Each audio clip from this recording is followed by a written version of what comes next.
กรมพัฒนาสังคมและสวัสดิการจัดพิธีบรรพชาอุปสมบทราษฎรบนพื้นที่สูงเฉลิมพระเกียรติพระบาทสมเด็จพระวชิรเกล้าเจ้าอยู่หัวเนื่องในโอกาสพระราชพิธีบรมราชาภิเษกนางณภาเศรษฐกรอธิบดีกรมพัฒนาสังคมและสวัสดิการกล่าวในการเปิดพิธีกราบลาอุปสมบทราษฎรบนพื้นที่สูงประจำปี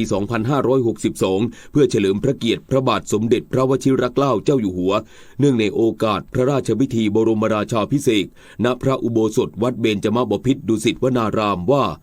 กรมพัฒนาสังคมและสวัสดิการ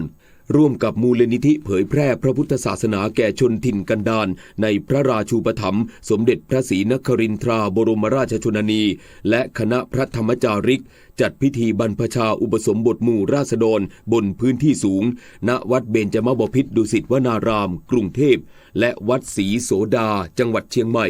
ปีนี้เป็นปีที่ 54 มีการจัดส่งคณะพระธรรมจาริกขึ้นไปเผยแผ่พระพุทธศาสนาในหมู่บ้านราษฎรบนพื้นที่สูงตามแนวชายแดนและถิ่นทุรกันดารในภาคเหนือสืบมาจนถึงปัจจุบัน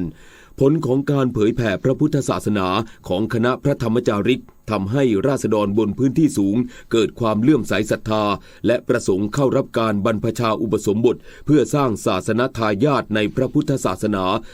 238 รูปใน 14 จังหวัด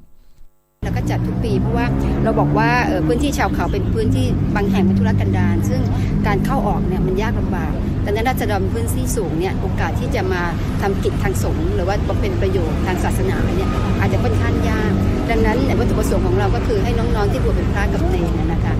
ส่วนตัวเองเนี่ยก็จะได้ทำบุญนะคะแล้วก็มีการศึกษาเล่าเรียนทางพระธรรมวินัยไปด้วยขณะเดียวกันก็ได้สร้างประโยชน์ให้กับสังคมนะคะสำหรับพิธีวันนี้เป็นการกราบลาบรรพชาอุปสมบทและร่วมคลิปผมนาคจำนวน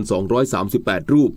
ส่วนในวันเสาร์ที่ 13 กรกฎาคมและวันอาทิตย์ที่ 14 กรกฎาคมนี้จะมีพิธีถวายผ้าไตรและเครื่องอัฐบริขารแก่นาคราษฎรบนพื้นที่สูงณวัดเบญจมบพิตรดุสิตวนาราม